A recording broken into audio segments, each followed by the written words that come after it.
name is Benson Wando, Soko Kijiji Groceries co-founder and CEO. Soko Kijiji Groceries is all about digitizing open-air markets in Africa, whereby we give opportunities to hundreds of small-scale women traders who are based in the open-air markets, connecting them to the e-commerce market, especially in Nairobi. Here in Nairobi, we are working with about 300 women based at City Park Market here, and whereby we have given them an opportunity for them to supply fresh produce to homes around Nairobi using the e-commerce platforms that are available in Nairobi.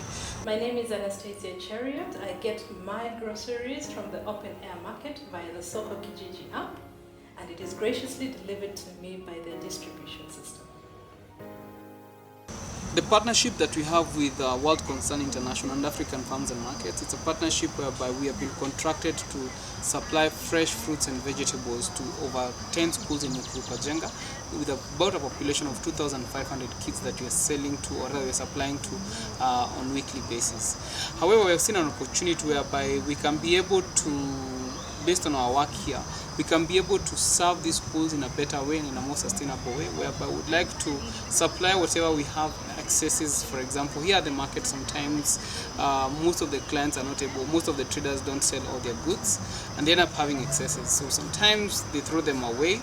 And also in Kenya, for example, we end up having some places whereby we have lots of produce. For example, if the rainy season is here, we're expecting there will be an influx of cabbages, there will be an influx of leafy vegetables, and the farmers are going to struggle with market.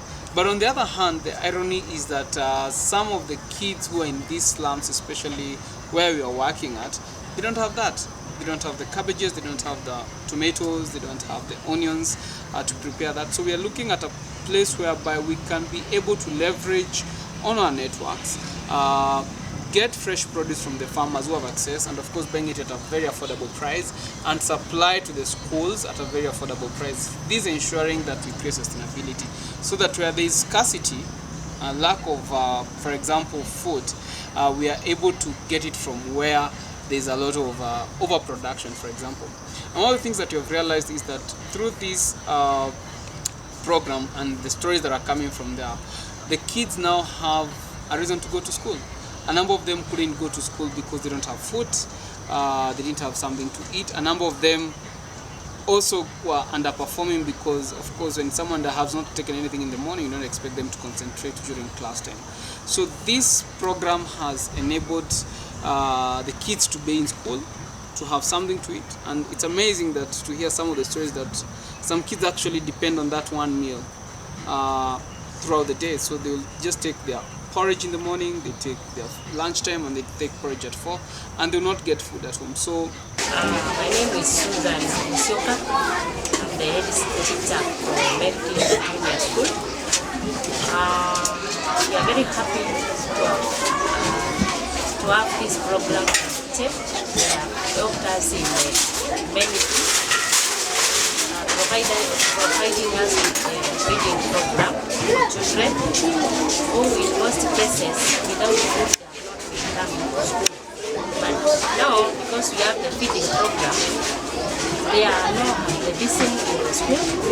We are seeing that children are almost coming to school every day. And also, even the parents are commenting about the feeding program because the children are very willing to come to school, because at home they can't know food, but in school there's food where they can get food, they can eat, and they can continue with their learning well.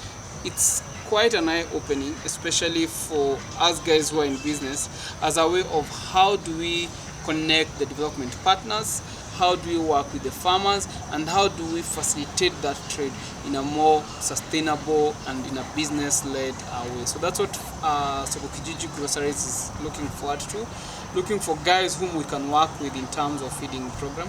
And also another unique point about the feeding program is whereby these schools are also contributing to the whole process. For example, we only supply raw food. So the schools have kitchens, the schools have cooks who are able not to prepare. Yes, the informal schools, because a number of them are, of course, they are already certified by the government and are recognized by the government, but the informal schools, so they are basically schools that cannot qualify to get school feeding program from, for example, the government, which is actually doing a lot of work in terms of ensuring that kids are fed. So it's very interesting, and we look forward to working with very many partners on this initiative, that we can be able to replicate it to other places across Kenya, across Africa, just to ensure that we keep kids in school, because that can be done. My name is Pauline Wanjiru Joroge, the head teacher of Bright Shepherd Education Center. With the courtesy of World Concern, we are very grateful for the good work they have done. They have provided us with food, not only food but a balanced diet that has helped our runners to be in school, and also the concentration, because we know a hungry child cannot learn, but with the food they have concentrated and they have improved the performance. Being in the slum, many children who were out there, others were like street boys, street girls, they have come to school because they are sure they'll have something to eat. So the parents are happy when the children are eating in school,